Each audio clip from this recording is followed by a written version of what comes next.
ago on the planet Earth, two brothers started watching Transformers media, and now they are going to make it your problem. Hi, I'm Hayden. And I'm Frankie. And welcome to BroBots in Disguise, where we are going through and discussing every episode of every major Transformers cartoon. And let's give a warm welcome back to our podcast, the Defender of Chaos herself, Sarah! Yes! Woo! Yes! Here to defend chaos once more.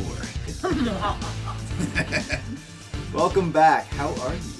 I am glad to be back. I am totally out of the loop, but also in the loop, since this is a new realm of Transformers to the extreme. It's a totally different ballpark. It's not just a different world, different universe. There's vortexes, black holes, all that fun stuff, you know? Yeah. I was going to ask if you've tried any new thing Transformers related since last time you were on our show, but apparently season 3 is new to you. Yes. It is new to me. I did go back and I watched Transformers 1. Oh, nice. Yeah. Last time I didn't finish it because I was like, what is happening? What is this? So I watched it and was like, oh my gosh, I appreciate it way more now. Yes. It actually makes sense when it's like you have the 30 years of mythos behind it. Right? I was like, wow, I understand the lore more. Yes. And then I went back and I actually searched, because in your previous, I think, video or podcast, you were talking about Weird Al being in Transformers, and he was in Transformers. Yes. He wasn't. I was like, oh my gosh, this is amazing. Your childhood Transformers. Yeah, I was like, oh my gosh, I remember this Transformers one. animated. My favorite one. Yeah. And then, a universal greeting. And then I was thinking about the regular, the Michael Bay Transformers and Shia LaBeouf. Then I saw he just got arrested at Mardi Gras. And I was like, fun. Did he? Partying way too hard in New Orleans. I Nice. swear that man emerges from a hole just From to the quagmire. get arrested. And so Transformers He's has turned surrounded into me. Sam Witwicky. Yes. So yeah, Transformers has surrounded me despite me not actually looking for it. It's Nice. in there. So I'm looking for it. It's almost as if it's in disguise. Oh my God. Transform your world. Whoa. So, besides besides my terrible puns, would you like to plug any personal projects? Anything else you've been working on? Right now it has just been life, but I hope to do some more conventions later on. I know we're looking at doing the South Alabama Comic-Con that's happening in Mobile. Yes. And the New Orleans Comic-Con happening in Fan Expo next year, and all the other fan expos. So Sweet. plan on some small but fun traveling, going to like MegaCon in Orlando and stuff like that. Nice. What costume would you wear? Or are you going to make a new one for that? Look, I'm so sad I'm missing out on Zach Tyler Eisen, who's the voice of Aang from Avatar: The Last Airbender. Oh, yeah. Because I want to do Aang so bad. Like, I Old literally... Yes. man Aang, you've been Old man talking about Aang. that forever. I literally yeah. have the way I'm going to build the staff so it functions and everything. Yeah. And I'm missing him. So I was like, look, next year, I'm saving my money. I'm going to a con that he's at. And I'm going as Old Man Aang. Yes. So, but until then, we'll see what I have, Sweet. That's Nice. exquisite. That'd be awesome. Alas, I can't build a wait to see box that transformer. I'm not Yeah. quite that good at foam armor. Yeah. That would be quite the project. Have you seen those costumes that they actually like transform? They flip down and turn I was into going the through my old vehicle. Universal It's like, photos, it's and like, I found oh. like the videos of me meeting the Transformers. And Yes. I was Oh, yeah. oh, I was like, I have a pair of stilts. I can walk in them. Yeah. I could do that. I don't need vision. Like, I'm blind anyway. Let's go for it. We can pull this off. All right, man. Well, would you like to read off our introduction for this episode? Yes, I can. All right. Welcome back to Season 3 of BroBots in Disguise, where we are starting our discussion of Season 3 of the original Transformers animated series, released in 1986, and following the episode order for Season 3 on TF Wiki, with many adjustments for continuity. Many. There was so many. I was looking at this, I was like, we're going from episode 10 to 15 to back. Yeah, It's because characters will show up Mm.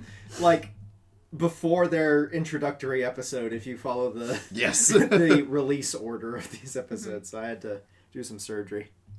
So, in today's episodes, we get trippy Repaints. I was like, rampants. Rampants. I can see, okay. In today's episodes, we get trippy repaints from the black hole in The Killing Jar. We meet Krups. Krups? Krups.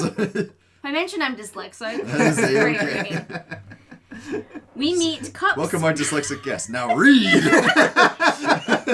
It's like last episode where you couldn't get through that episode description. I'm going to make you read the synopsis for the last episode in this, just because I put a bunch of nouns in that one too. Okay. Being called in class is my worst thing. I was like, let me practice reading this 5 times. I swear, I can read, okay? Alright, so we get trippy repaints from the black hole in the killing jar. We meet Cups, crystal creature in chaos. Alpha Trion is young and spicy, and forever is a long time coming. Pacifism works great if you aren't being invaded in Fight or Flee. And national monuments get snatched in Thief in the Night. This time we're dealing with backstories and bandits. Dun, dun, dun. Title card. At the time of this recording, Transformers episodes are available on You know the drill by now. We're not sponsored. Sorry, dyslexia is catching. I'm sorry. I got the It's spreading. Not sponsored by Pluto, but we're always open. Yeah. Tubi, Pluto, YouTube. You can find them on DVD as well. We're not sponsored. Our podcast is available on YouTube and Spotify. Look, you're listening to us on one of those two, so, you know of at least one. All right, and with that, we'll get into our episodes. Da-da-da-da-da-bop. Normally you put it in, but I might just leave that. we might just leave that one.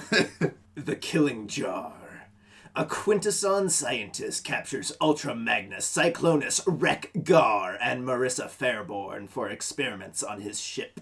As they try to escape and fight each other, the ship is damaged by an electric storm and falls into a black hole. They end up in a negative universe and work together to escape back to their universe. I liked the new intro. Yes. Yeah. I was like, ooh, Yeah. ooh, I'm feeling it. It's kind of like action-y. It's, still like the 80s, 90s vibe of like the rock, the synth. I liked it. Yeah. I to this day, the ba-da-ba-da-ba, it lives in my head rent-free. I mean, yeah, it gets into a little bit more of that darker tone that season 3 has. Mm-hmm.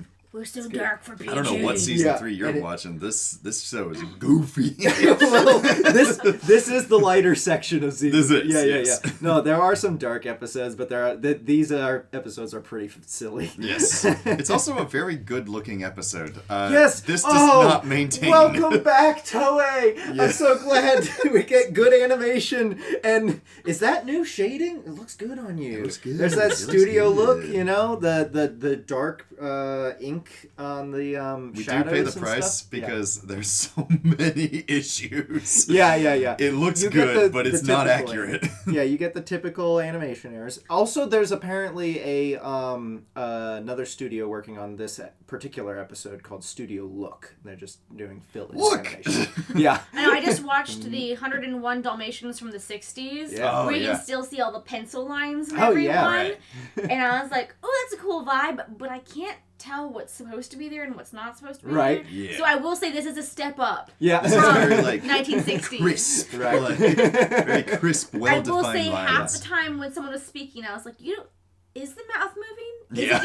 Yes. Is it just the same motion over and over?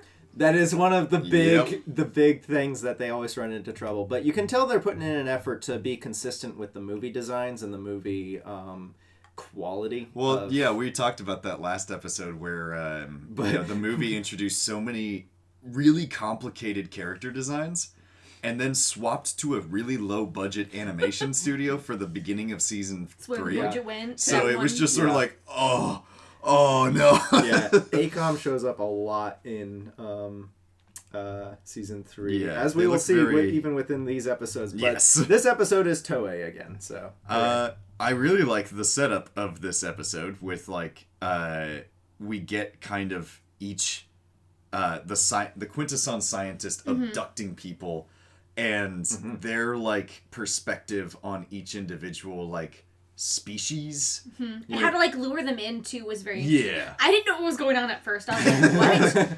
I was like, why is there a rocket ship? Now there's a random floating head. I'm guessing that was the head from the previous thing, the exploded head. They're like the planet moon thing. Yeah. Unicron ate both of Cybertron's moons, and now he is one of their moons. Yeah, so I was like, I'm guessing that's what that was, but how he tried, like, hey, Marissa, here's your dad. That's how I'm going to get you. Yeah. Oh, by the way, Marissa's dad is apparently Flint from G.I. Joe. Really? Yes. As the Flint. The Flint from G.I. Joe is Dang. Marissa's dad. That's fun. He's gone far now. He's gone places. Apparently, his wife is Lady J. Or at least her mother is. Cool. Yeah. I love the weird continuity between the two shows, the G.I. Joe and the Transformers show. I'm not a G.I. Joe aficionado, but I just know that because it's in this episode. They never cross over directly, but it's like characters will sometimes like bleed over into each other's stuff. Yeah. The only G.I. Joe I know is when they're the dolls and they try to take that into the live action. Yes. Probably not good for a small child to watch, but I did. Valid. It was hilarious. The live action one is pretty neat. But yeah, like, and then in the comics they would cross over. They like overtly there was an crossed over. actual legit crossover in the comics. Yeah. They've kind of like weaved back and forth with each other. I know I saved money not buying the comics, but I regret it sometimes. Well, I got an archive. We got the tomes there on the shelves. But it was expensive too. I love how you have like Magnus and Cyclonus. They have kind of similar. There's like a parallel drawn between them, where it's like they're both soldiers of war, very loyal to the cause, and they both get lured in for the same way with like the leader bringing them on board. And I did think it was really funny that Cyclonus was like, Galvatron, why are you attacking me? And I was like, this should be a pretty regular occurrence, honestly. Yeah. I don't think you should be really surprised by this. I did like Magnus is shooting his little thing and nothing happening. Yeah, the little... Oh, the little... His little rocket. His little rocket, yeah. And I like I was so happy to respond in violence. Yes. I was so happy to see that he actually uses his rocket, though. They always forget. It's so often that they forget about his rockets, except in that one commercial. Then they just which has use their better weird animations. human hands. Yeah. Grab. Yeah, going back up to the Quintesson, this is a new Quintesson design. He's sort of a Quintesson scientist. Yes, I love his big bulbous head. Yes, yeah, and he's only got one face, whereas the leader Quintessons, they have 5 faces. Yeah. I liked how even though he had 4 legs, he was still so imbalanced that a human took him out. Yes. Yes. This is a weirdly consistent thing with the Quintessons. They all have tentacles as their legs. They kind of either float above the ground or they kind of use their tentacles to move around. He was doing both. He was floating and had the tentacles. And then 8 arms versus 4 legs. I was like, nothing's helping you. Yes. None of this. They consistently get grabbed by their tentacles and flung around a lot. So. You would think he'd be better at that, but It's probably his big head. It's throwing him off balance. He needed eyes all around the head. Yes. Yeah. Full on. Right. Maybe this is an earlier... This is an earlier stage of their development, and later on they grow to have the 5 heads all the way around. Oh, that would be weird. He's just a baby. Because there's a later... Yeah, this is just a little baby. He's only got 1 face right now. Because later on we see another Quintesson who has 2 faces. Yes. And one of them's covered up because it got smashed. That's in Dweller in the Deep. Dweller in the Depths, yeah. Something like that. It's Harvey Dent from Batman. Yes. But yeah. Kind of acts like him too. I've never thought about that before, but I wonder if that's some sort of growth process that they start with 1 face and they end up with Who are 5 you born faces. as? The child of death? The child of brains? Yes. Right? Well, that would be really interesting if it was the 5 faces are they're 5 different offshoots. What is you your have the essence? main one. What if they're It's an Aries. in Adventure Time, Lumpy Space Princess? Oh yeah. Her species, they when they get married, they merge together. Yeah. The opposite of amoebas coming off. Right. It's so weird. The Quintessons have kind of an umbrella term for all of their different forms and stuff. Yeah, yeah. We don't know what judges and prosecutors and scientists. I'm guessing scientists. I think this guy's called a scientist. Yeah. Yeah. Yeah.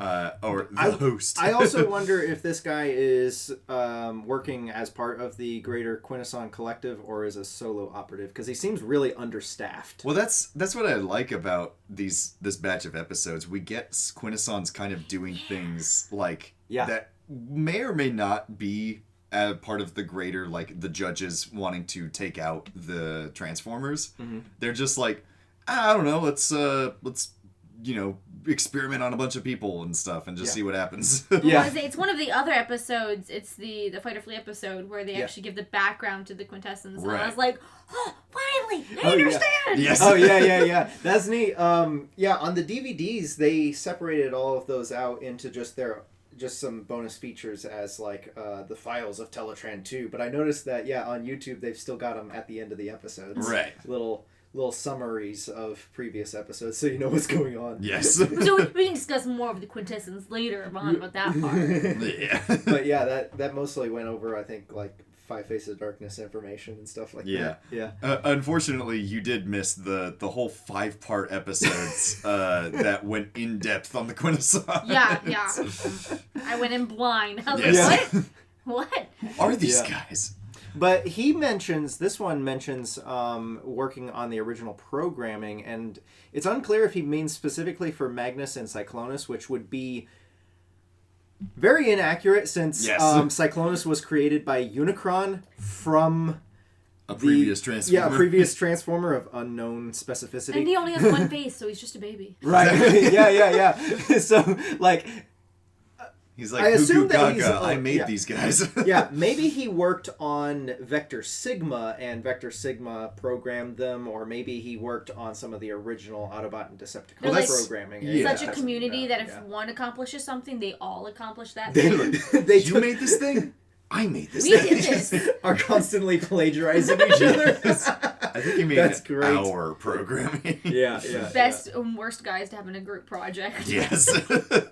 But I think that would explain why that one alligator that is working for him, he seems to talk in a more professional tone than you. He's still pretty dumb, but he seems like more intelligent than the other alligators. He's kind of a free thinker, though, this Gator Con. I don't know, because he like kind of short circuits later when he's trying to decide whether to stop to preserve himself or to let the Quintesson get away. But he also like actively helps them find the Quintesson instead of protecting his master. He's just like, I don't care about that guy. Yeah.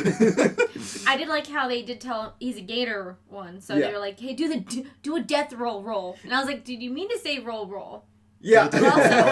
Right. But I am here for the death roll. Yes. Yeah. Right, like an alligator. Yeah. But I do love the Quintesson's observations on Autobot, Decepticon, Human, and Junkion.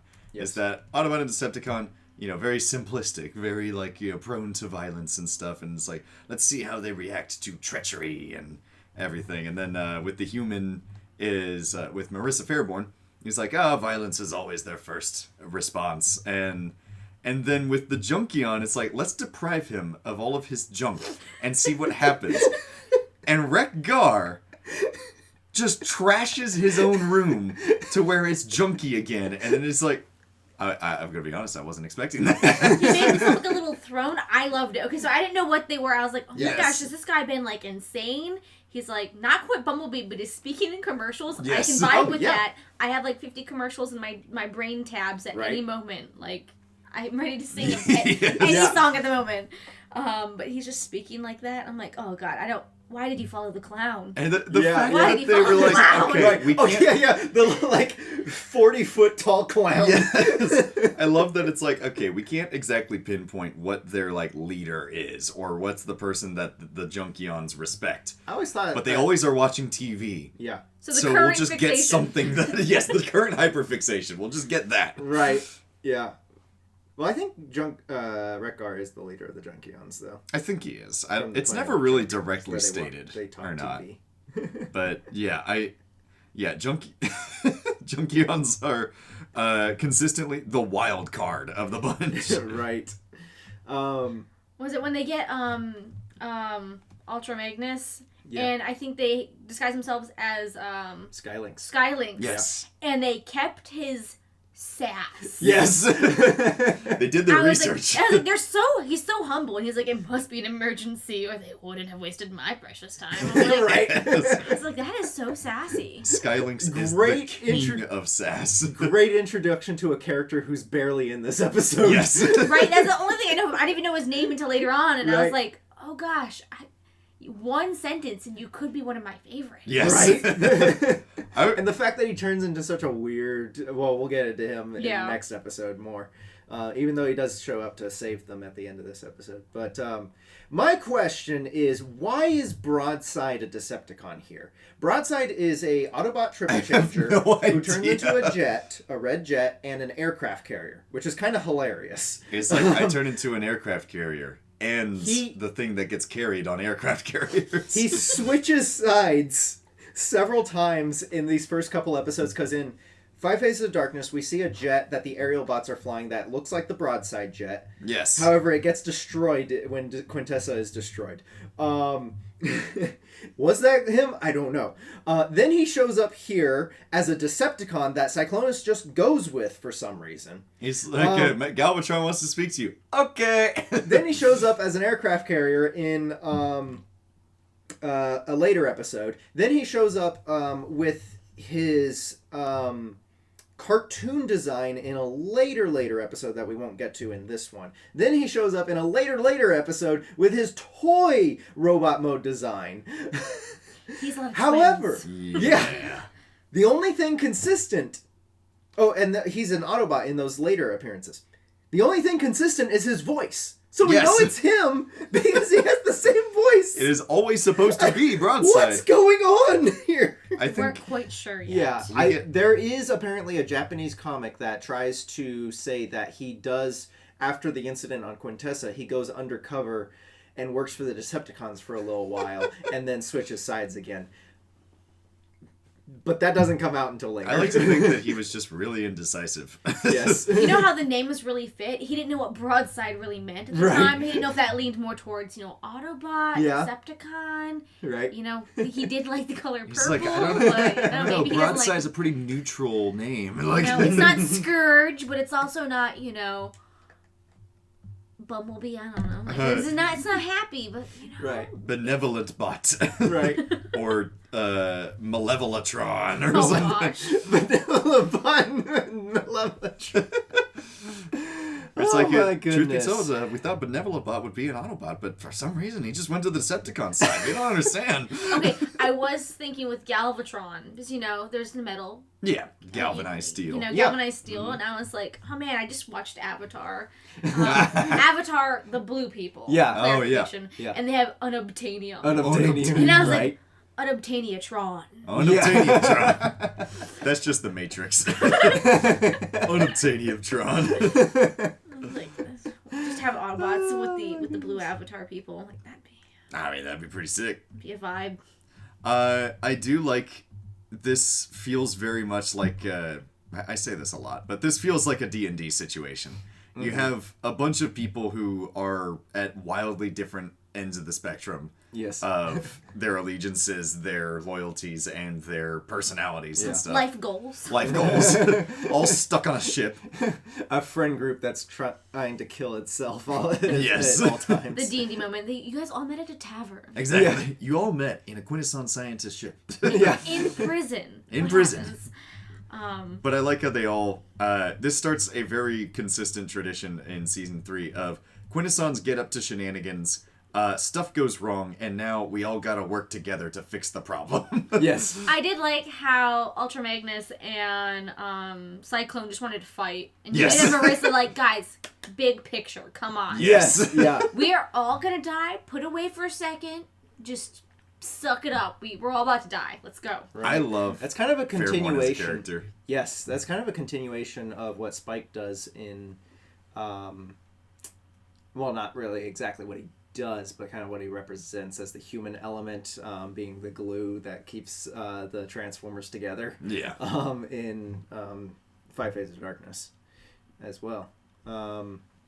But Magnus and Cyclonus' banter, I'm surprised hasn't launched any ships. Because they are going at it through this whole episode. I'm gonna be real. I love their pairing as like these two honor code bound warriors and stuff that are very much like constantly at each other's throat, but also at any time could give each other the sickest dap up on the planet. Because it's not Megatron / Galvatron. Yeah, right. Because usually he's the one who's like, oh, I'll see you in an hour. He's gonna answer my call. Yeah.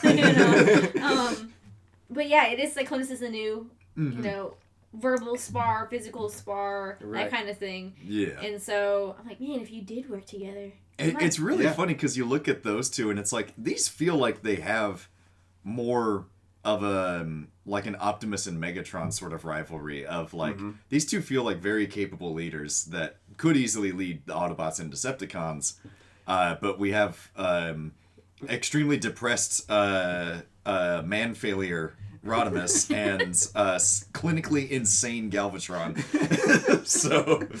so they are now in the Ironhide and Starscream position. Right.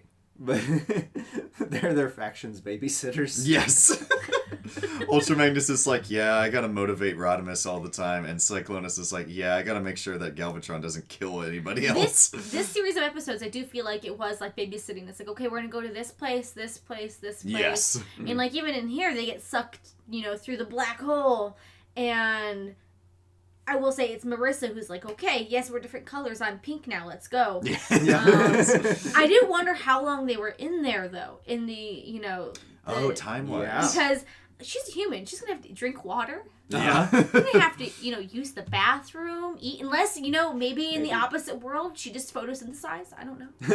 Maybe. The opposite of eating, she just, regurgitates everything. She's got like a still suit from Dune.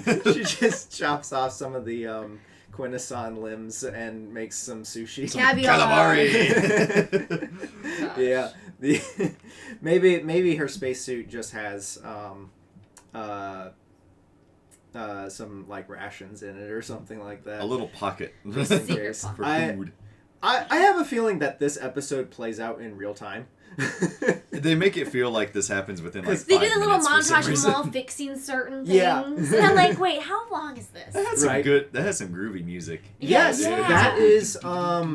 This is the first time that music shows up. It's the first season 3 specific music. That's It's also more the only, synthesized. isn't it? This is the only time that, as far as I'm aware, that it plays in its entirety. Little snippets of it will play here and there in other episodes, but as far as I'm aware, this is the only time that it plays in its entirety. Okay. The negative universe. Well, first of all, let's figure out like where are we? Were they flying past Jupiter after that electric storm? Or Saturn or something? Because it looked like a gas giant. It could just be some other gas giant out in the universe. But they just left the EDC spaceship, right? Or did they pick up Wreck-Gar last? They picked up Wreck-Gar last. Oh, okay. So they went to the planet. Or no, it was actually Marissa first. Or last.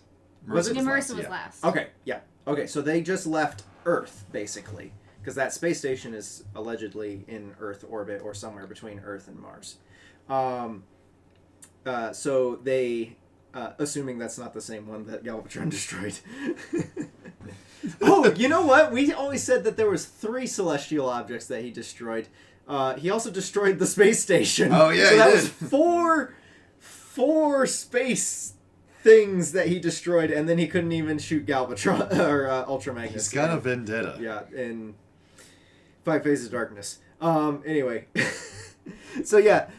So they may be flying past Jupiter and get stuck in an electrical storm. Maybe this is result of Galvatron destroying the red spoon in Jupiter. Probably. And then we also see probably Jupiter behind Cybertron at the end of this episode. But this is also a black hole. Like, yes. we're talking the... They go to a black hole after that. Did they just get launched out of our solar system? Or is this like in Interstellar where there's a wormhole behind Saturn? I was impressed when it was Marissa was just hitting the lock button Yeah. and the electrical things all broke. And I was like, bad infrastructure. Yes. You know? I didn't hit it that hard. Like I said, this Quintesson is underfunded. Yes. It And needs understaffed. help. That's why when next thing you know, then you're in the negative universe through a black hole. You know. Right. A question about the negative universe. Is this like an antimatter universe? Like, is that why it's a negative universe? Or is it literally just a palette swap universe? No, what happened was Right. they printed the toys the wrong color and had to come up with an Exactly. excuse for that. Yes. I'm genuinely surprised we haven't seen these repaints as like sold at a They convention looked or great something. in Right? those opposite They did. colors. Like, I'm here a lot for of them, it. the good color schemes. They should, Hasbro repaints win. The Ultra Magnus like military green and red. I like and that, Cyclonus with the gold and green looks pretty good. Yeah. Interestingly, they're not just inverted colors. They are a random palette swap. Interesting. Yeah. If you just invert the colors, they will show up as different colors than what they show up in this white hole universe. It was intentional. Yes. These wrong colors were intentional. Yeah. I gotta ask, is this like a shattered glass universe, or another reality where everything exists but is different, or are they on a different plane of existence with the primary reality, or like is this a different dimension or alternate? Basically, if they went far enough in this universe from the black hole, from the white hole, if they went back to Cybertron, would they find their counterparts in this alternate reality? Like, would they find palette swapped Ultra Magnus, or is this just like a different plane of existence on the same reality that they're from?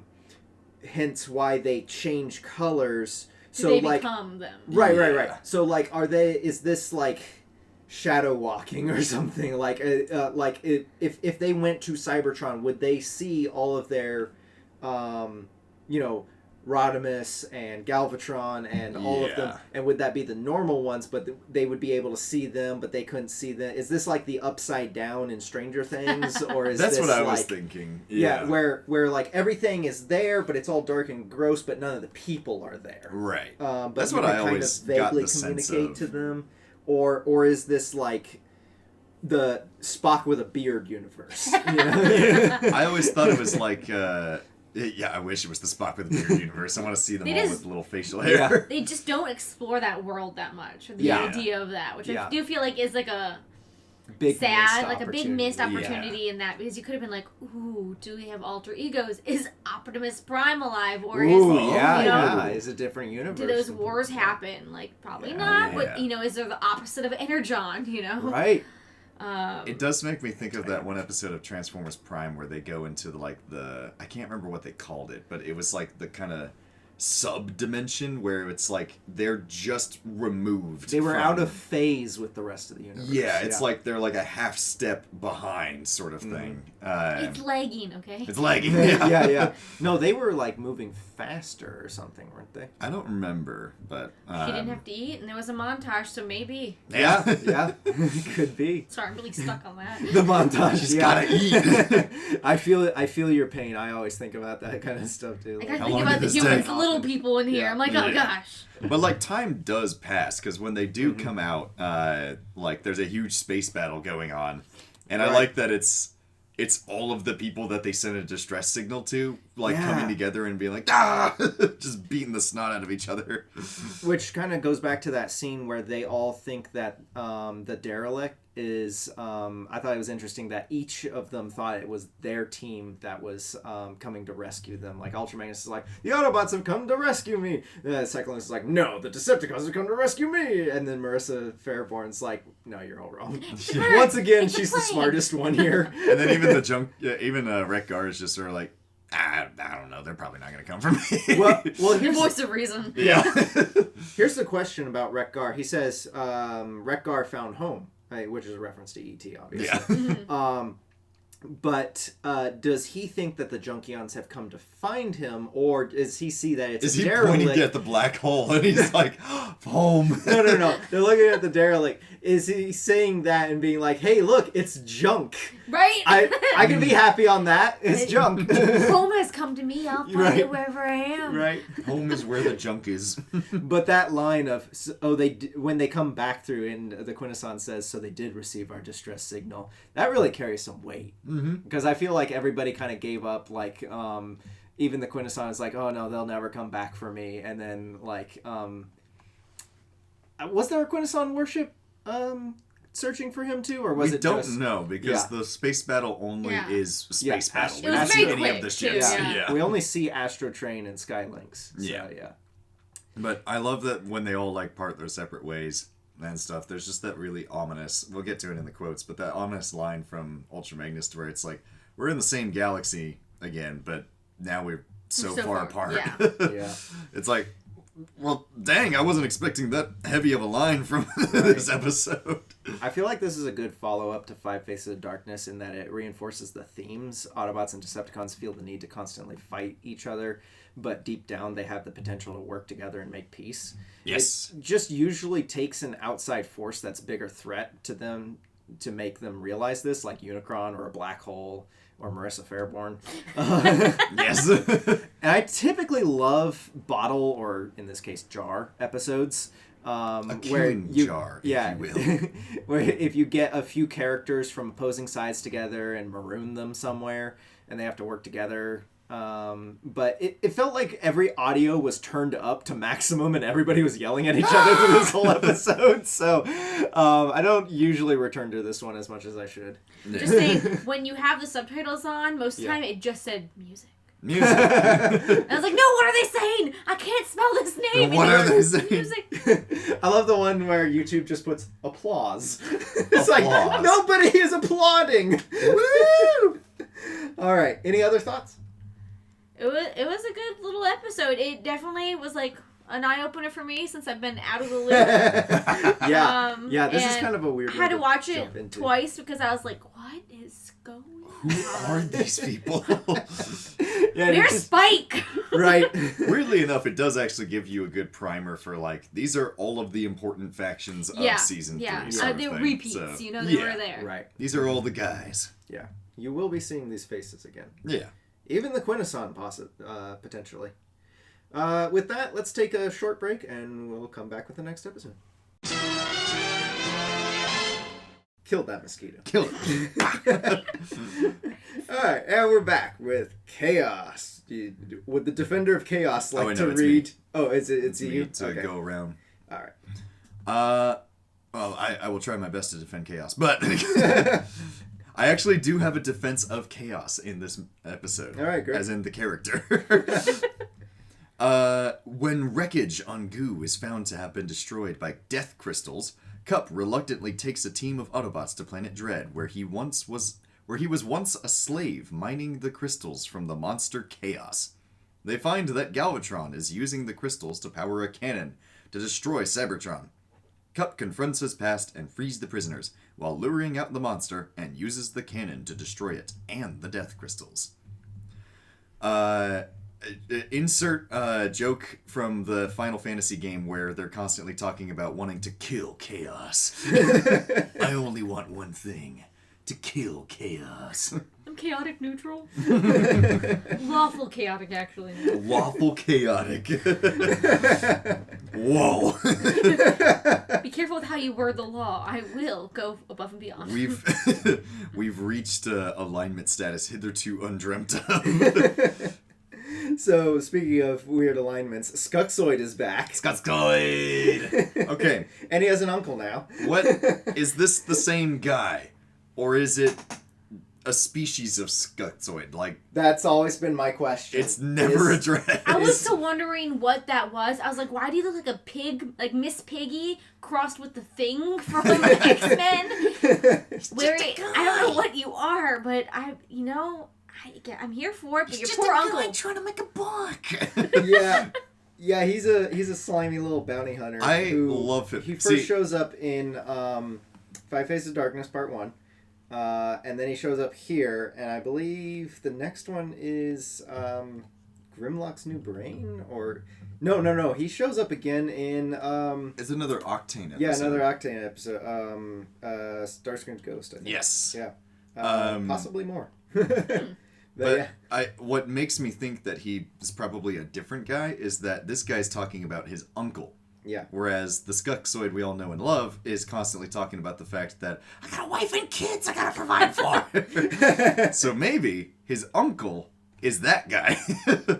Maybe the Skuxoid that has a wife and kids is this guy's uncle. He gave up the life of crime, so he gave it to his nephew. He gave it to his nephew. Yeah. And then this is the other Skuxoid. Yeah. It could be that there's multiple ones, because we don't know if Skuxoid is the race or species, or if Skuxoid is the particular name. Yeah. It's nice to hear you guys pronounce how it's spelled, because I was like, Suxoid? Suxoid. Like, Sucks to be I you. guess he sucks, you know? He didn't get caught really quick. He does. Right. He's constantly derided by all sides. Anybody who encounters Skuxoid is like, geez, I can't stand this guy. Yeah. You organic thing, gosh. Yes. Disgusting. He even tries to sell the family heirloom. Yes, I love it. It's like, hey, it's got sentimental value. I'll sell it to you. But we also get introduced to Runamuck in this episode. Run amok. No runabout. Yeah. Why? Usually is- they come as usually they come as a package deal, but here's Runamuck all by himself. Yeah, it's like two twins. Run amok and runabout. One's black and one's white. Yep. But yeah, the Death Crystal gun is kind of terrifying when it's used. Like just a shrapnel gun. It I doesn't was seem. so worried for them. Yeah. Yeah. But they're like stormtroopers with really bad shots. Yeah. So Yeah. I was like, okay, thankfully you're surviving the rifle of death. Yes. Right. It's like I see why Cup was scared of him. yes, but at the same time, it's like couldn't you also just like make a shrapnel gun that's just Right? chops things up to bits? Why do you specifically need the Death Crystal for it? They say that it's the hardest substance in the universe. Oh, okay. Yeah. Unobtainium. So it was the unobtainium. Yeah. Yeah, that's basically what the whole mining slave operation is on Dread. But yeah, apparently Decepticons just patrol random junk areas and call it territory like they're thugs. Yeah. Cheap gangsters. You Seems want the legit. protection from the Dawn. But definitely... The Tron. the Tron. The Galvatron. But yeah, so can we assume casualties were implied on that EDC ship? I think and so. the space station? Oh, it's a derelict ship. It's fine. Sometimes they say it's a ship, sometimes they say it's a space station, but they look at different things, and so I think that there was a ship and a space station that landed on this goo. Yeah. Um, And then also we get It was an escape pod. So we'll say that. yeah, sure. Yes. Don't worry, I can see their parachutes. Speaking of goo, I'm going to jump down just a little bit if I can find my notes. Yeah, this doesn't look like Planet Goo. This, I believe, is a different goo because obviously this episode, when they get to stress signal, it says that it's coming from goo 8739, which is the same number as the goo in Five Faces of Darkness. They got blown up. However, that got destroyed. Yes. And that one was also called 8739B. So this could be A or C or D or etc.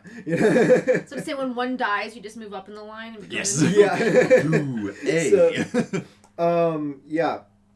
And I wonder if the 8739 series is like a number of goos that the Junkions set up in Earth's solar system, because later we see that they're flying past Saturn or some ringed planet when they're being chased by Yes. Runamuck and Blastoff with the Death Crystal gun. Goo theoretically could be made by the Junkions as a way to collect more junk. Well, that's what we talked about last episode. Yeah. Or last podcast. There's some episode. asteroid belts over there, some trash. There's like the collect it all up. Yeah. But yeah, one other note about that. It's funny that sometimes Cup translates for Wreck-Gar and sometimes it sounds like he's just making stuff up. Yeah. He's like, this is what this guy said. I think. Yeah. This is what I inferred from all that. Yes. So this was a first intro into a Dinobot this episode.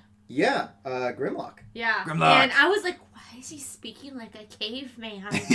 Because he is. Yeah. Me, Grimlock, thinks this. I'm like, do you think? Do you? Wheeljack built this with a box of scraps in a cave.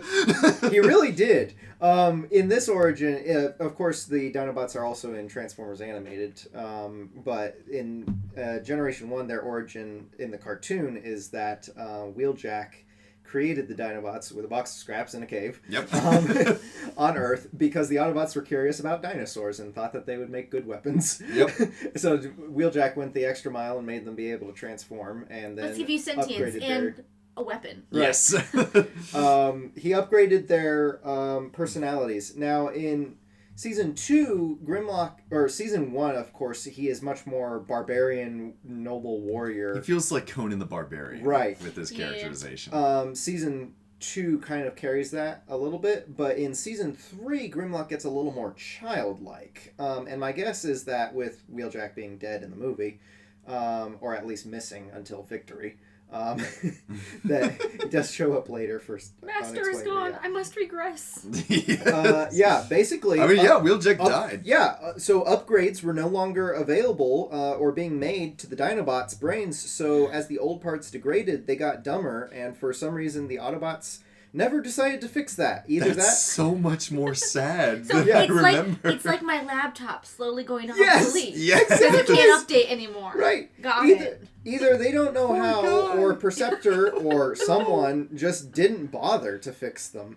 Then again, it could just be that after the war, the Dinobots didn't need to be as malicious as Season 1 and 2, and this is just what a civilized Dinobot looks like. I disagree. Because the Autobots in Season 3 are way more thuggish than in Season 2. So I'm fully believing that they just either forgot or are actively neglecting Grimlock's needs. So You have a whole island for them later on? They just leave them there? I mean, they did. They used to. But I don't know if they still have Dinobot Island. Well, actually, we'll get to that in a later episode we're talking about in this podcast episode. Oh, yes. Yeah. What happened to Dinobot Island? Or at least it's mentioned. Yes. But the... I think that either this is Grimlock being a little more trying to fit in society-wise, and he comes off as childlike, or he has degraded to a childlike He's trying to have some really big thoughts in here. Yes. He really wants his opinion known, even if we don't know what that opinion Right. is. Yes. But also, in later episodes, we will see that he is not completely dumb. He actually is pretty clever. Like I said, for figuring out that Rodimus wasn't dead previously, he's a genius sometimes. Yeah. But he just has a much more childlike demeanor than Which he did. He may still be smart. He's not completely stupid, at least not as much as he's played up in Grimlock's New Brain.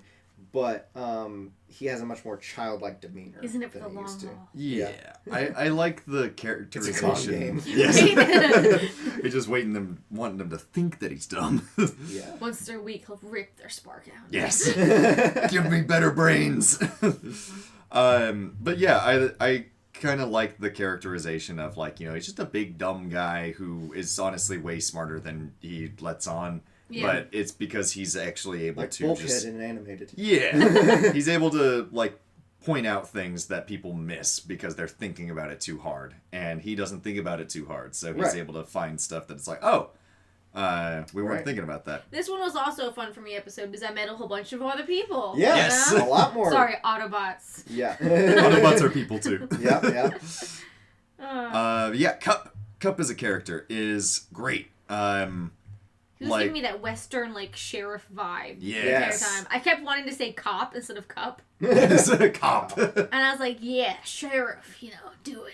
Yeah, I think he's called Cup because it's KUP, so it's supposed to be pickup truck. Yeah. Like, he turns into a pickup truck. It's so clever. it's so dumb, but it's so I'm good. here for it. It's so on brand for Transformers. Yes, it's like he turns into a truck. What do we call him? Pickup truck. Optimus Prime. Optimus Prime. Do you think, did anybody actually even transform in this episode? I didn't clock it. Okay, there's so the Skylynx does. The Predacons do. Yeah, the Predacons do, and Skylynx does. But I think most of the main characters... Oh, Grimlock does at one point. Yes. Yeah. Because he goes between dinosaur Which and was robot. rare. We don't usually see It was him weird to see him outside as a dino bot. form. Yeah, I was yeah. like, He doesn't show up as... He'd make him like a little humanoid. No. It's Yeah. like, oh. Yeah, we don't see him in robot mode very much in season 3. He stays in dinosaur mode. As, you know, I mean, if I could turn into a dinosaur, I'd probably be a dinosaur most of the time anyway. Well, it's always stated that they feel more Predacons. natural in dinosaur form, so... Sorry, what? Predacon was cool. Yes. I was like, Voltron! Yes. Join! He does look very Voltron, honestly. Yeah, he is. Now the show's off of Netflix, I had to get the Voltron vibe somewhere, you know? Yes. Yeah. But yeah, Cup's whole backstory with this planet and with the death crystals and stuff is honestly pretty well done. Like, I do really feel for him having like a moment of cowardice and like that haunting him, like leaving behind all of those prisoners and because he was afraid. Right. And the fact it's also just good storytelling that Cup is a character who is constantly telling stories, stories about his adventures and Great stuff. storyteller. Whether or not people are listening to him or not. Yeah, I love that, you know, we get a continuation of the Ikyak story from the movie. Yes. And that it ties into all this, you know, and that there's so much more to it than what we got to hear in the movie. But it's just good storytelling that it's like a character who is constantly telling stories, and this is the one that he doesn't want to talk about. Yeah. Like, that's just good. Yeah. I love how... Don't mention the orbs. Don't mention the don't mention orbs. the orbs. Never talk about chaos. The first rule of chaos is you don't talk about chaos. Yes. But yeah, and I like that they avoid the trope of the one character knows something but doesn't tell his friends and puts them in danger because of it. Because literally they have all of the friends be like, "Tell me!" Yeah. And he's like, okay, fine. Because, it's like, it is relevant, and, like, even though he doesn't really, like, he tells them and stuff, right. But it's not really, like, vitally important that they know about, like, Cup's part in all of it. Like, the only thing that they really need to know about is, like, chaos and, like, death crystals and where they come from and stuff. Mm-hmm. But his actual, like, backstory and stuff, like, it's not really necessary for the plot. It's more of just, like, it coincides with the plot. Right, but it gives him a character arc. Exactly. Makes it a little bit deeper, you know? Yeah. Right. Which is, honestly, really rare in G1. I was surprised, though, that Cup was on Dread only 100,000 years ago. You know, the way he talks and how old he acts, I would expect that this would have happened like several million years ago. I'm surprised he doesn't have facial hair. Yeah. Yeah, exactly. He should. Like Alpha Trion or something. But that means that he was on Dread around the time that the Autobots were asleep on Earth. Oh, yeah. Which is interesting little time. I love the idea of Cup or at just least, being like...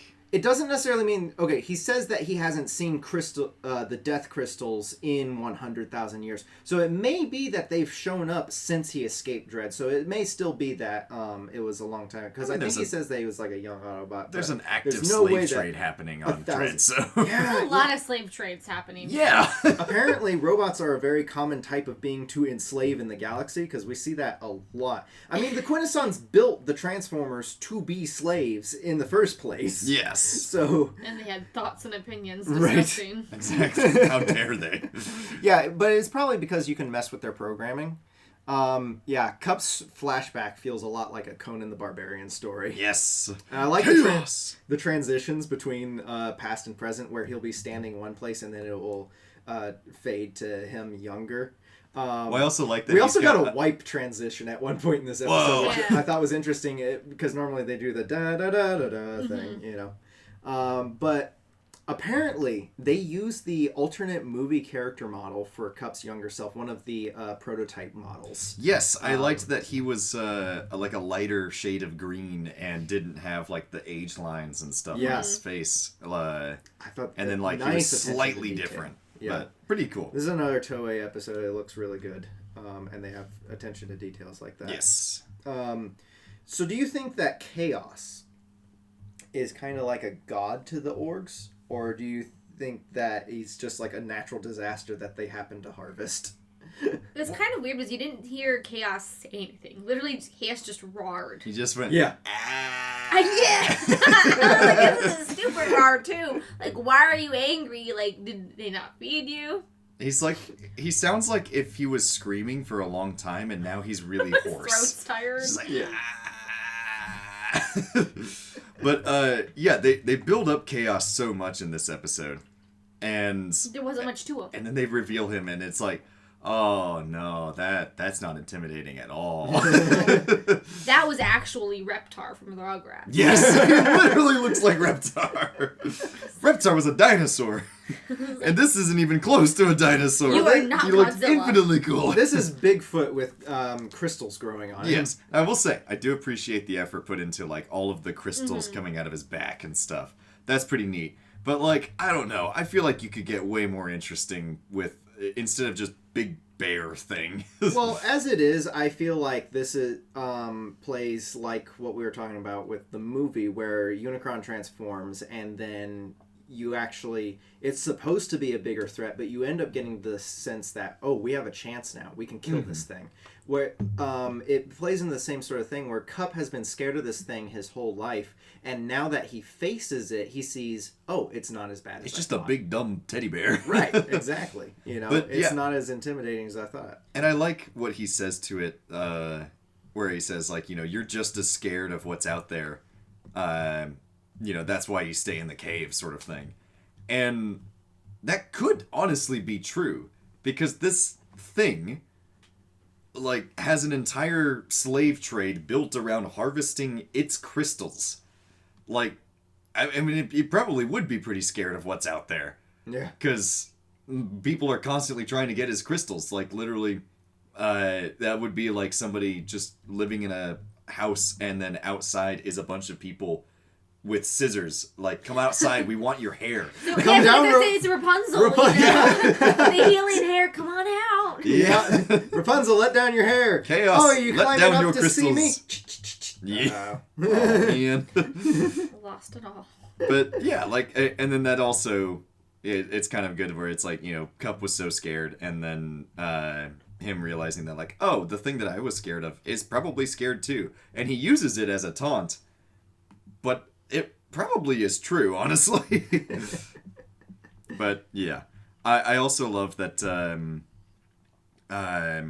Planet Dread being, like, a super hostile... Kind of like what you're saying, that robots were pretty commonly used for these slave trades. Yeah. Dread is, like, super hostile with all of the wildlife and stuff that lives there. Is constantly, like, trying to attack you, and, like, Yeah. the quick mud is gonna, like, sink you down into the ground. They made that very dramatic. Yeah. The quicksand. I'm like, it's like back in like the 80s, 90s. I'm terrified of quicksand. Yeah. Yes. When am I gonna run into this? And the first thing they do is Blur gets sunk into it. I'm Yeah. like, In Transformers, quicksand is an actual threat. it's an actual Yeah. thing. And you're talking fast, but you're not sinking faster. And then like you sank all the way, but then the next shot it was back out of it again. Right? I hate to admit it, but Blur going down into the quick mud and then having his voice muffled, I was like, oh, thank God.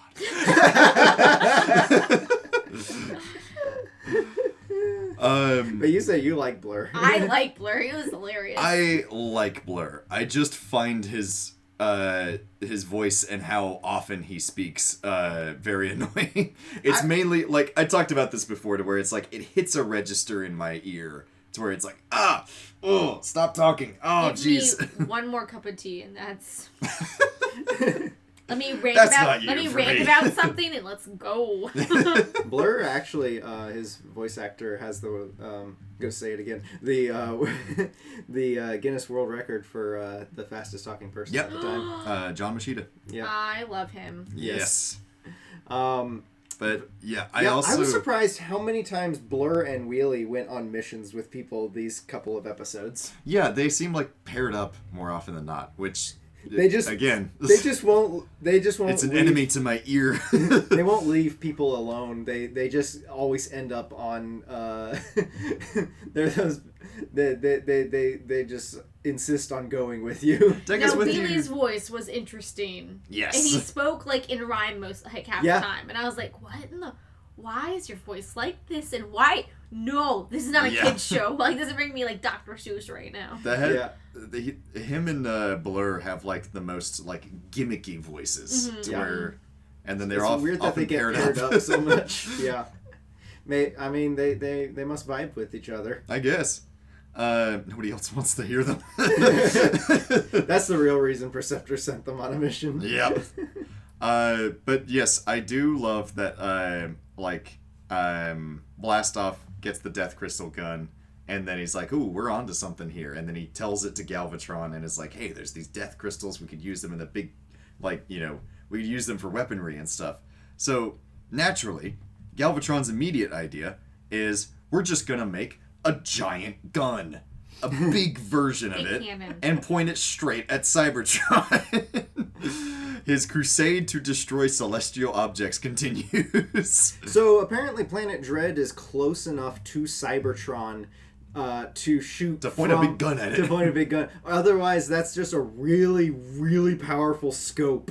So how come they've never found this place before? Mm-hmm. Which means that if Cybertron is in Earth's solar system, that means that Planet Dread is also in Earth's solar system. The dark side of the moon. Yes.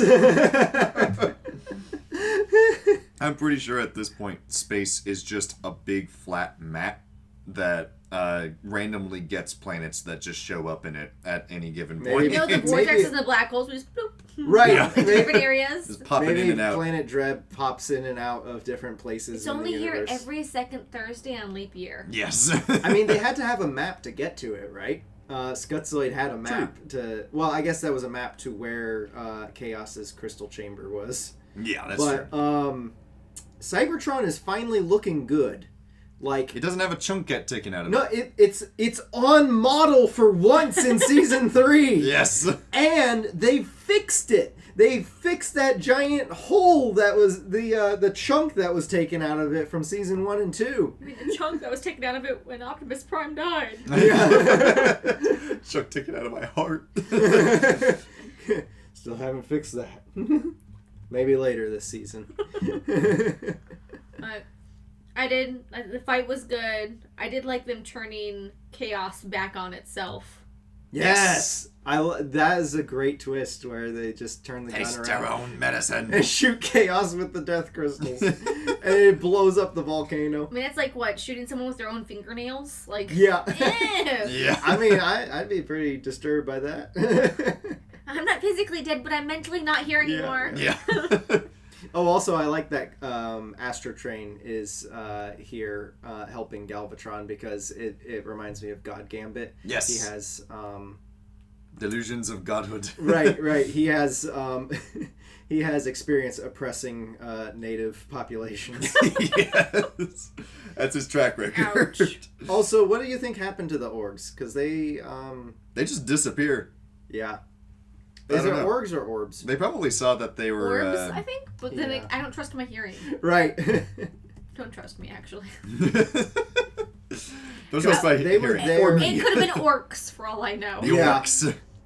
The boys. It could be that they went extinct because I think either Blur or Wheelie says that, hey, I hope that they're no longer around, and either they went extinct or maybe the Decepticons killed them all off or They went to the way of the female Ents. I don't remember. And we lost them, and now we can't find That's what happened to them. They lost the orbs. Yep. Yep.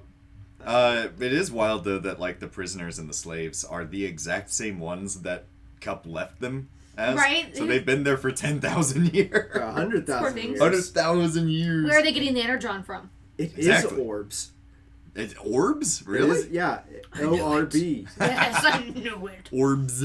Orbs Pondering are a the bunch orb. of alien slavers who captured robots to use as labor. Their primary interest in mining death crystals on Planet Dread, a hazardous task. Shrike bats. Oh, also the bats in the cave are apparently the Shrike bats. Oh, But the not Shrike the- Bats of Dromedon. but not not the- of Dromedon. Dromedon. Yeah, of Dreadodon. Dromedon. There was an awful lot of casualties that day. I Yeah. do like that we never really get an answer on what Chaos actually is. Yeah. And like what he is to the people of Dread. Like he could very well just be a big beast. But there's something about the fact that, like, he's got so much presence. Like, the ground rumbles when he shows up, like, to an unnatural degree.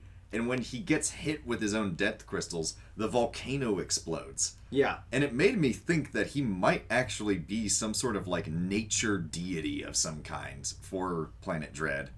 But I do like that we never get an answer to that.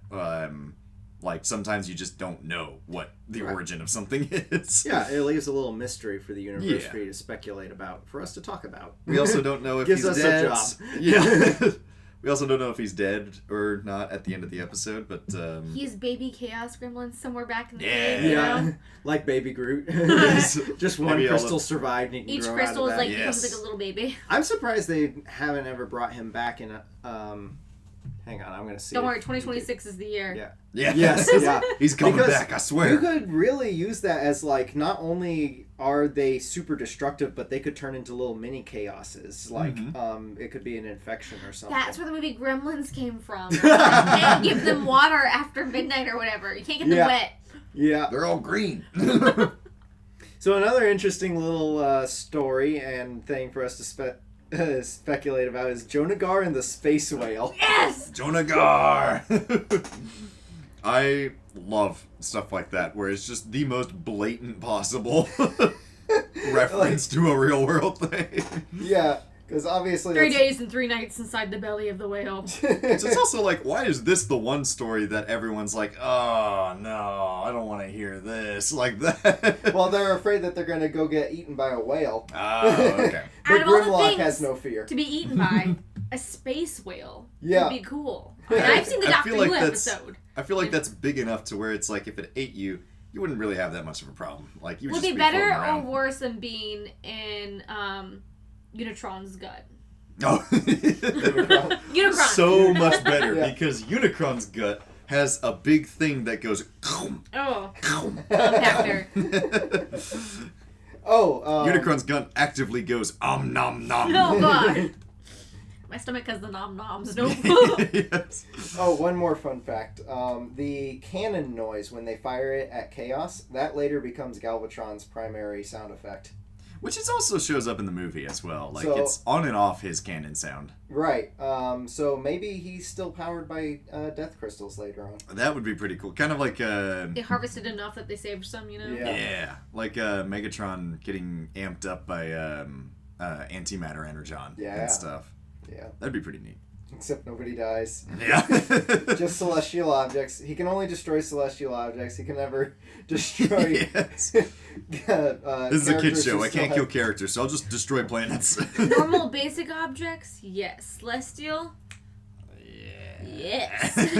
Also, yes. This has always been one of my favorite season 3 episodes. I like it.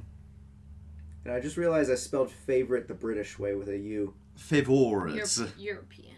Yeah. Anyway, this has always been one of my favorite season 3 episodes. I love Cup's character arc of he's always telling these stories. He's been around all this time and he's got all this experience, but deep down they actually do hold a lot of trauma for him. He carries a lot of regrets, and now with the help of his friends and the threat of Decepticons, he gets the chance to go back and confront this one and even make amends, assuming those are the same robots and not other ones. But, you know, It probably is. it all comes around, and it's kind of a neat little reflection on Redemption arc. Yeah, a little redemption arc for him, you know, and it gives depth to him always telling stories. He's not just passing on knowledge and you know, in the movie he says, "Experience, lad, you should learn to appreciate."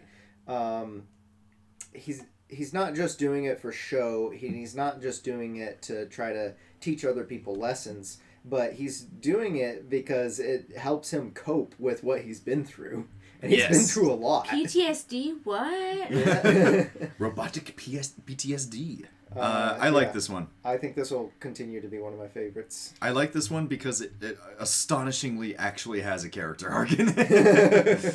I liked it. I like the little old rugged, well, not old, but like an old rugged kind of Western vibe to it. Yeah. The redemption arc goes back to the village and he saves the people. Right. It gave me slight Planet of the Apes vibes. Yes. Like, Yeah. I don't know, I was see getting it now. those vibes, but I was Yeah. getting them and I was Yeah. like, oh man, like, like they're trapped in the cages. He has to go find them. The one that can come back thousands of years later and save them. Get your stinking paws off me, you darn dirty Horbs.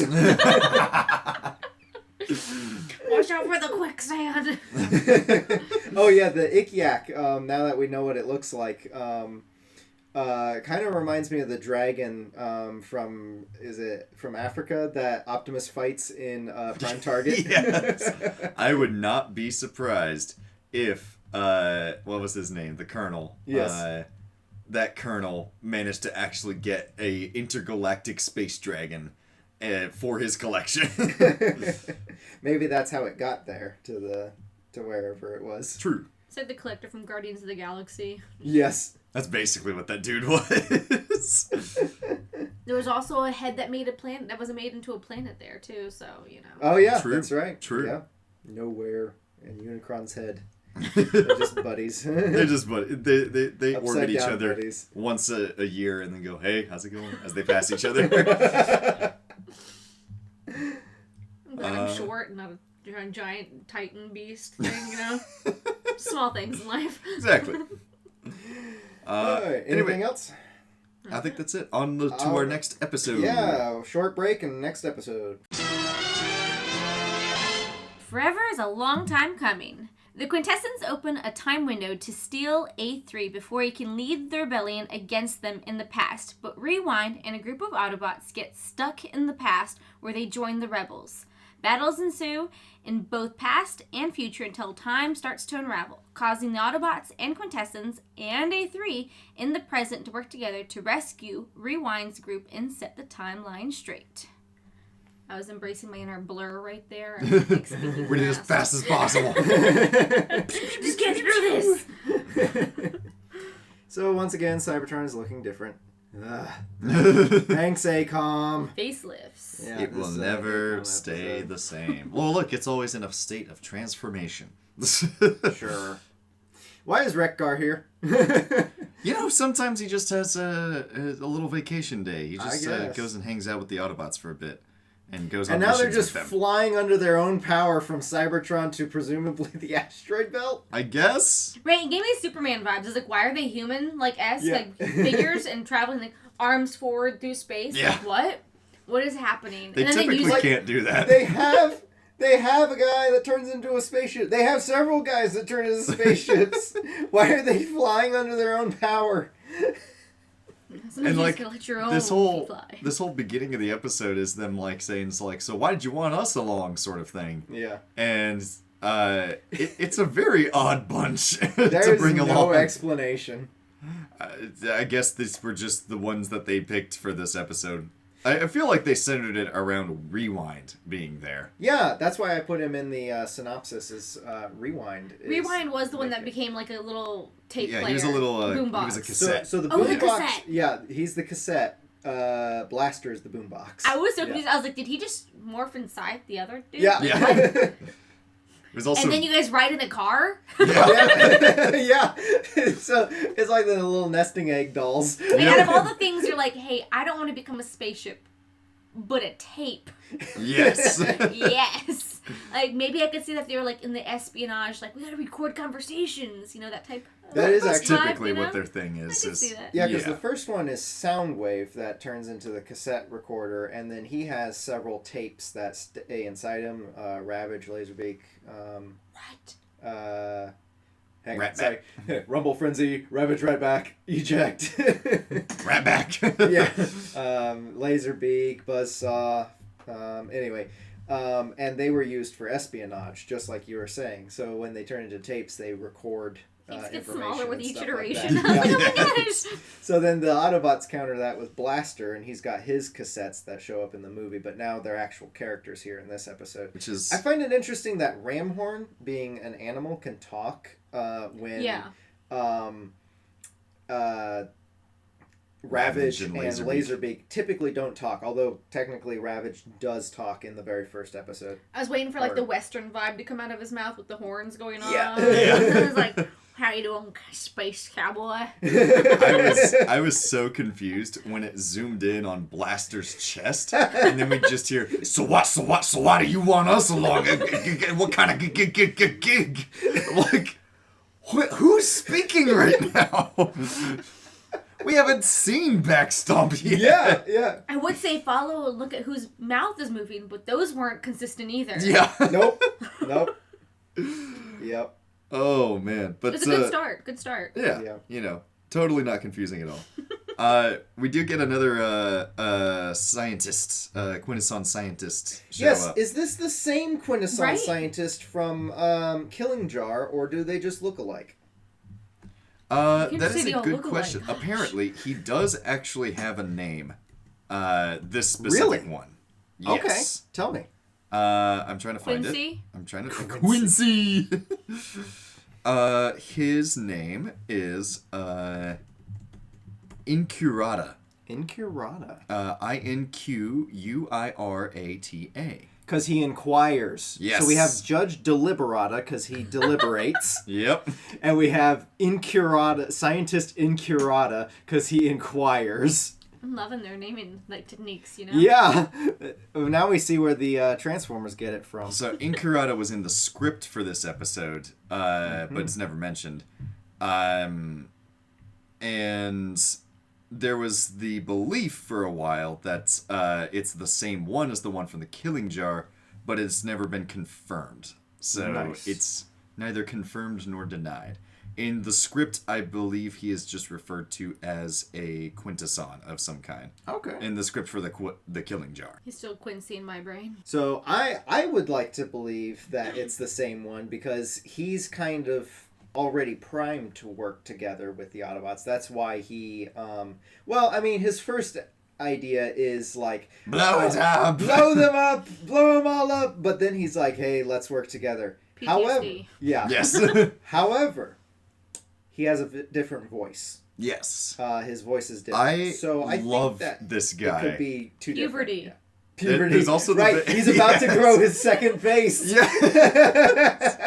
He's getting so close. Yeah. So What does I'm support... willing to believe that it is a different guy because of the voice. He's also well funded. He's got a whole operation Yes. going Yeah, on he's here. a This is lot true. more. Yes. A lot more things helping him. He has a name. Yes. I also really like his characterization to where I like all of the Quintesson scientists because they're just Yes. freaking out all the time in every Yes. episode they're in. But this guy especially, towards the end of the episode when he's starting to berate Rodimus about close the gate and stuff, he's just like, close the gate, please. No, he was using his manners. I was like, ooh, Yes. what? He's pleading, please. Close it! He's getting dragged away for his own safety, and he's like, "No, we gotta stop it!" Yeah. Things escalated so quickly. I didn't even see when I first watched through, the Autobots go into the window. Oh yeah. I just was like, oh, we're cool. Same battle. Wait, no.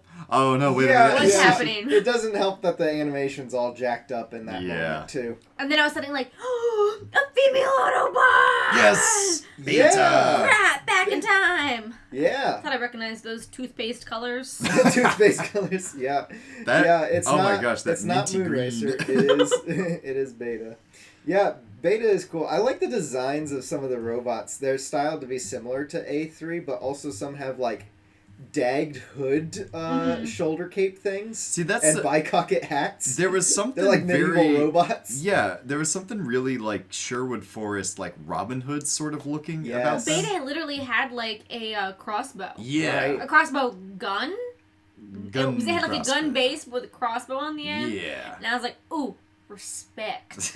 Yeah. Yeah. She's pretty cool. Beta She only is shows cool. up this one episode, but But why does she have that voice? yeah. Why does she sound so old? Yeah, I guess to. Hard times. I guess I've been traumatized. Because A3 doesn't sound that old. So did you guess that A3 was Alpha Trion? I'm trying to remember because, of course, we've been watching this episode. Go back to your childhood. 15 Yes. years, more than 15 years. I totally did not look at the titles when you guys sent them to me. Yes. And I was like, A3. Alpha Trion. Immediately, that's all Beta, and I was like, huh. That connects really quickly. Yeah. And so then when later on in the episode, the Autobots are like, oh, do you think that was Alpha Trion? I was like, come on, you're supposed to be a computer. Like, keep up. Use your brain. It doesn't. 3, try, come on. This is also the second time that we have Seen gone young Alpha Trion. that we've gone His back in little time to mustache. see a guy who is Alpha Trion, and then it's like, whoa, that was Alpha Trion. Once sort of they thing. have facial hair, you gotta know they're important. Exactly. Okay, so I don't know about Scourge though. That guy doesn't seem super important. So we had this book called the Transformers Ultimate Guide, and it has some episode synopses. Synopses? Synopses. Anyway, it has some episode synopsis. And one of them was for this episode, and it does spoil that A3 is young Alpha Trion. So we may have already known that. Did you buy that at like age 9 though? I think I did get this before we had season 3. Oh. Because we had watched a lot of season 1 and 2 online, but we had never seen a lot of season 3. But then we rented that actually from the library. And I'm sorry, Nerd. that audio is going to be all jacked up. That's fine. But yeah, so we may have actually known that before we got the DVDs for. Once they started putting them on DVD again, Shout Factory editions was when. Even if we never guessed it, it's pretty on the nose. Yeah. He's purple and red. He has facial hair. Hey, come on. He does not have his cape, and his facial hair is He's got that Tom. black. He's got that Tom Selleck stash. Yeah, yeah. Right. He was He's looking tiny, pretty- just a tiny little guy there. Right. He's looking pretty fly. I really like that. I think it's funny that they bring up Alpha Trion so that it's in your mind, because they say, "What in the name of Alpha Trion?" I was like, if we could It's get Alpha Trion. any more on the nose, But yeah. They know their audience. So apparently, taking the Lord's name in vain, and then just like, well, it's funny you mentioned that. Yeah. Jesus? Yeah. But the Rodimus says that, right? So he knows who Alpha Trion is, but he also already knows who Alpha Trion is because he's had his Matrix visions. Yeah. But it's really cool that Superion and Alpha Trion get a moment. Like most shows, including Transformers, I would expect would forget to do that. But Yes. I was like, but I why think are it's the really aerial cool. bots here? Oh, the aerial bots are here. Oh, this could lead to some interesting like character dynamics and like interactions, since they went back in time to the Golden Age and they interacted with Alpha Trion back then. And so, like, he was also he sacrificed himself so that they could become alive. And then it just kind of amounted to Alpha Trion A3. Okay.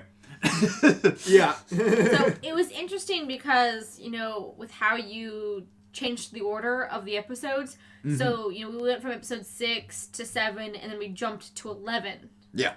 And so I was like, oh, am I missing stuff? And when I watched this, I was like, wait, this coincides perfectly with the other 2 episodes. So, like, we're getting it, Yeah. you know, between the slavery and, like, the jump into, hey, the very beginning of when they were slaves, and Right. Alpha Trion / A3 was just doing his thing at the very beginning of Beta. I was like, ooh, it's keeping it on my mind. Yeah.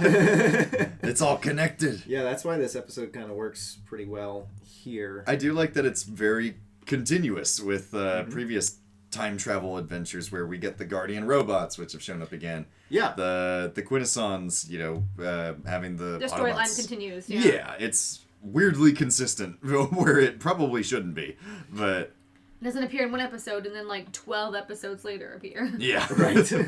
I do like that the all of the rebels they don't look like they can transform into anything, No. which Because- at this point in the timeline, transformation hasn't been invented yet. Right. Strictly They were just robots. slavery bots. Yes. Yeah. Blank slates. Because yeah, they in this timeline they developed Do they transformation. have kids? It looks like it. They got little short robots, and I'm like, are those supposed to be children? Yeah, or we are have our they, little, The future spy bots. Yeah. Yes. Right. This one will be a tape recorder. We know it. It could be that the current year Transformers going back in time inspired them to eventually invent transformation. Probably. Because the Autobots are the ones who, according to Five Faces of Darkness, are the ones who invented transformation. And They these did are transform back in time, so the other bots did see them transform, Yeah. and They they're were like, like, "Ooh, what? you don't look like one of us." Yeah. Right. You're all blocky. Look kinda weird. You got wheels But and stuff.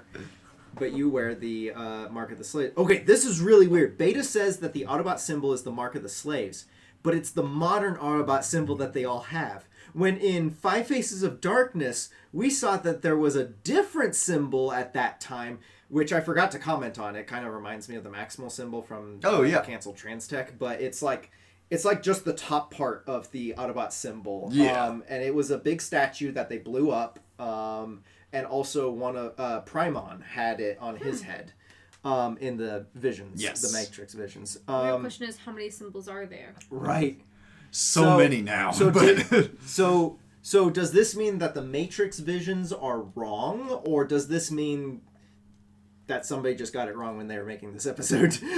Or has the Autobot symbol been around for... The real question is, if I go back in time to, like, the Nike symbol or the McDonald's symbol, will I still recognize it? Like, McDonald's arches, I'm still going to recognize them. Right. So, like, would you recognize Yeah.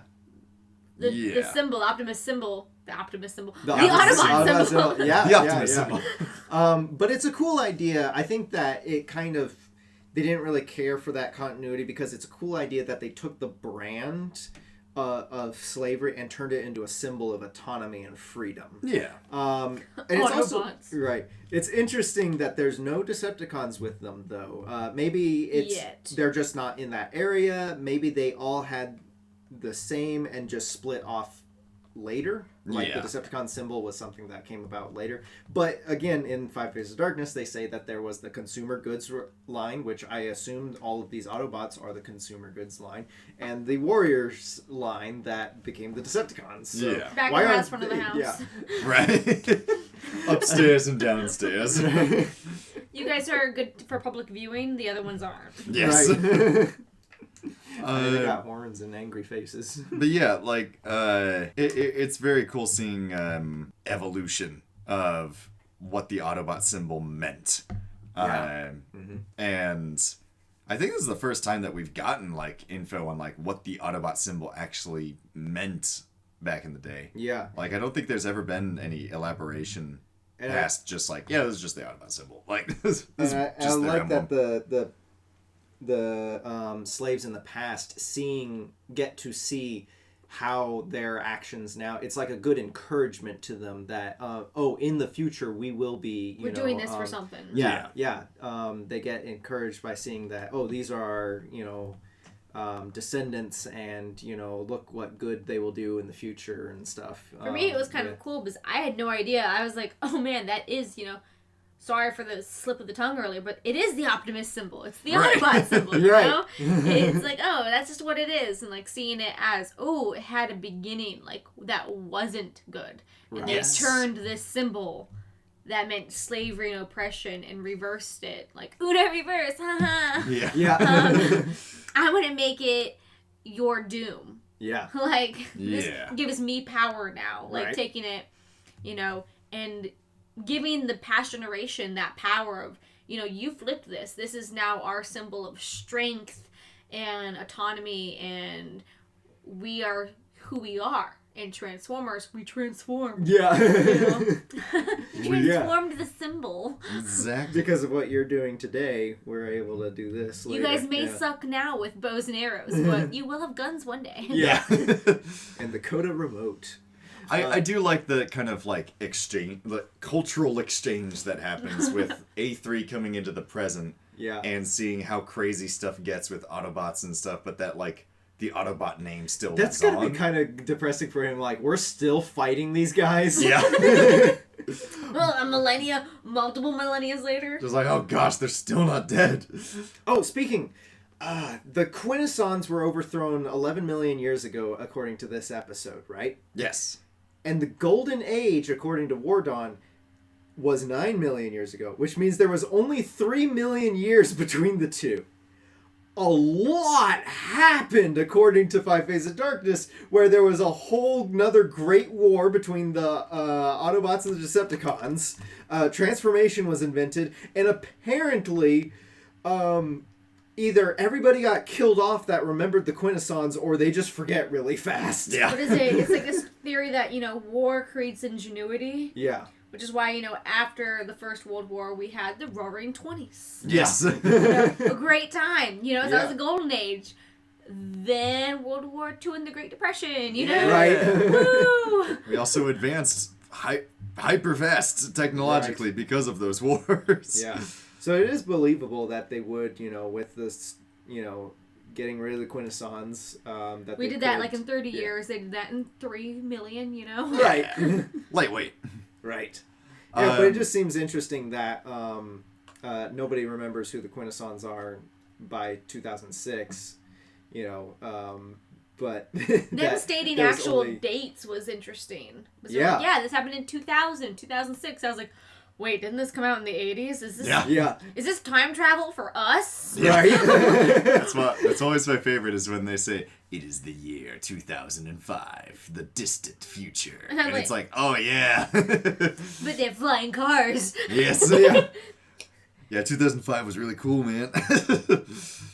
But yeah, I do like that, like, kind of like what you were saying, that they get hope from these future Autobots that,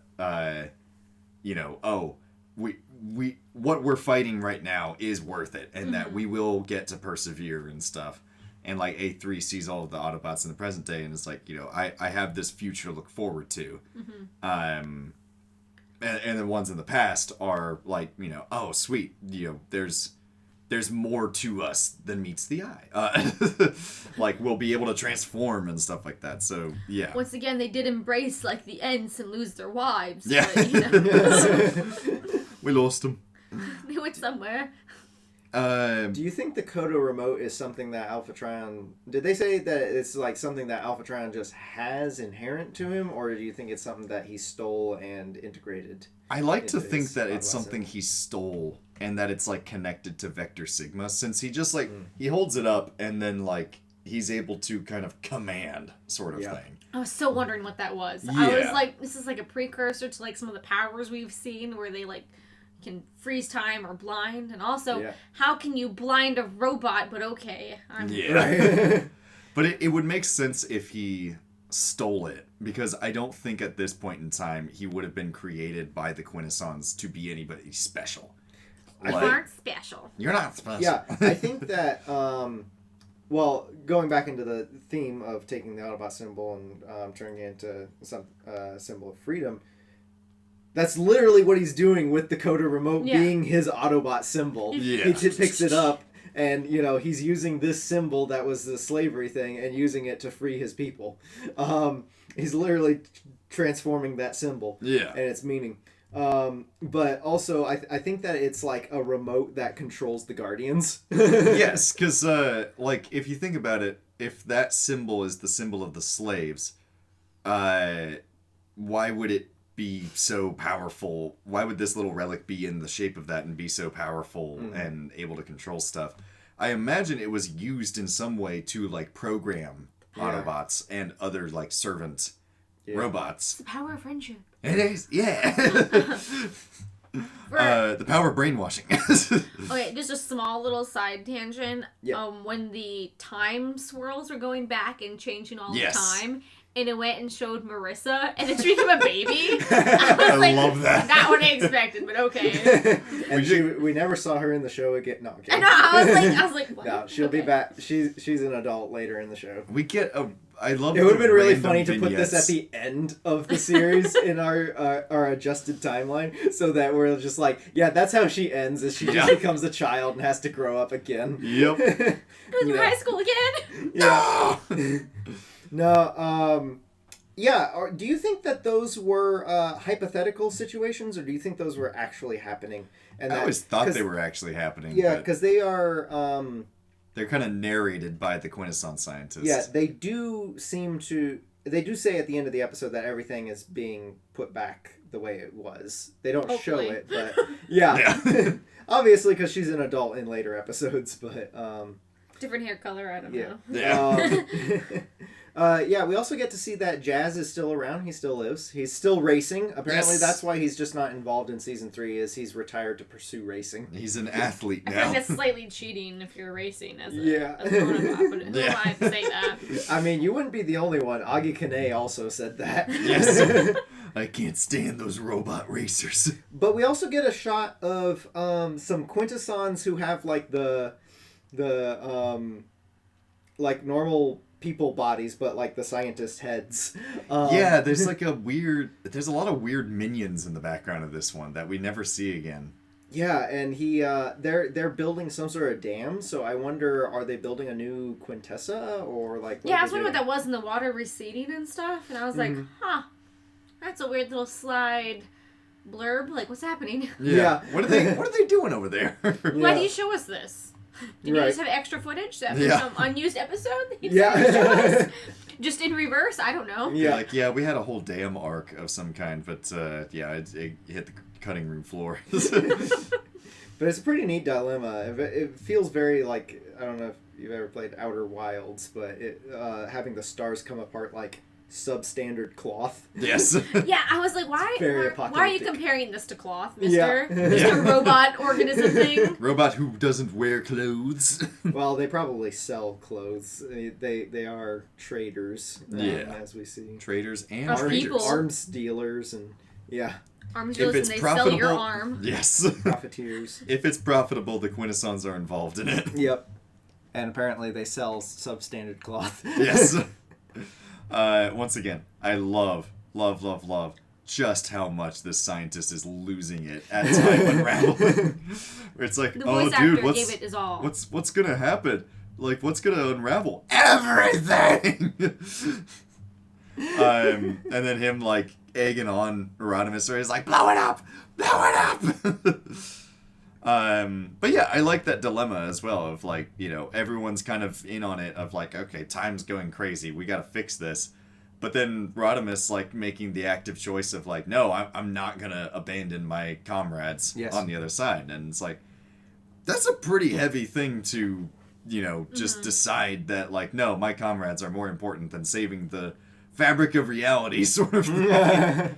But it makes sense. Substandard. Substandard. Once again, Rodimus dares to be stupid, and he will do what it takes. It's in character for him. He's gonna wait till the last minute to see if he can fix everything at once. Yes. I do find it interesting was when we saw the Quintessor first, in the earlier episode, and you just had the one guard. Yeah. The guard was like, okay, I guess I'll protect you, maybe, like, things are happening. In this one, he has a whole bunch of guards. Yeah. Mm-hmm. And they're like, oh, this is happening and could explode. We need to get you out of here, stat. And he's like, no, we need to go back. We need to fix it. We need to, take down the window.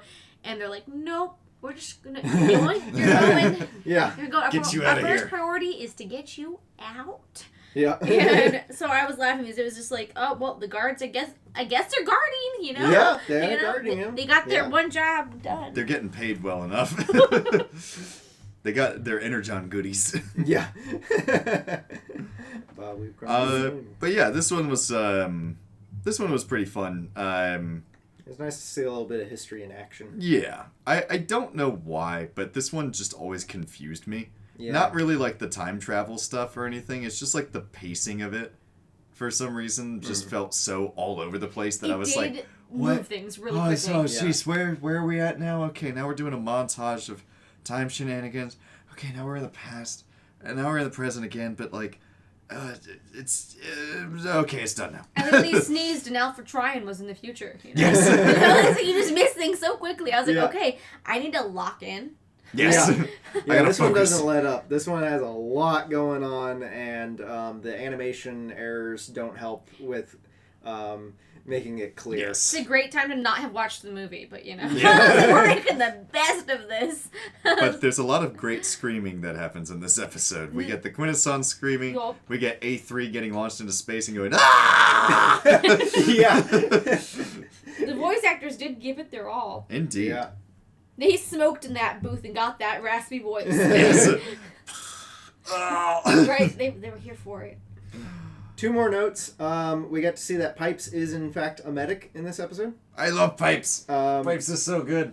And then I just like his voice for some reason. He was Rewind's fun. voice as well. Like I really, there's something about Rewind's like very soft, kind of like inquisitive voice. Yeah. That We'll just see. like He's it tickled my brain just right. We'll see in future episodes. He's a very investigative scientist type of character, or historian actually. Yes. Who's the one that turns into the microscope thing? Perceptor. Was it Perceptor? I was like, Yeah. I was vibing with Perceptor. I like Perceptor. You are hilarious right now. He's a great character. And almost every episode he shows up in, it's like, I like seeing him. Yes. That's probably why he's stuck around for so long when a lot of other Season 2 characters got phased out. But he sticks around through the movie and through all of Season 3. This feels like a renaissance of all of the Season 2 characters that just kind of get abandoned in Season 3. They all show up here. Yeah, there's a lot of, as we'll see in the next 2 episodes we discuss, there's a lot of aerial bot love in this batch of episodes. Yes. Which makes sense because, I mean, they came in so late in the game in Season 2. We must utilize this. We gotta keep... Sell more of their toys. They're selling well. This is a great action figure idea. Need to buy 5. Yeah. Last note, I like that there's columns in old Cybertron. Just because you gotta use columns if you're going to say something's old. Greek. Anyway. So if the Romans Anything stole else? from the Greek, then the Greeks stole from the Autobots. Yes. One's millions, the other's thousands, so kind of tracks. Same thing. It works. And with that, we'll take a quick break and then move on to our next episode. Hey guys, that's the end of part 1 of this episode. We will be getting that next part to y'all as soon as we can. And until then, roll out and don't get stuck in a time vortex of some or kind. Or a black hole. Or a black hole. Or a white hole. And if your friends are acting weird and leading you into strange rooms, they just might be a Quintesson trap. Dun dun dun!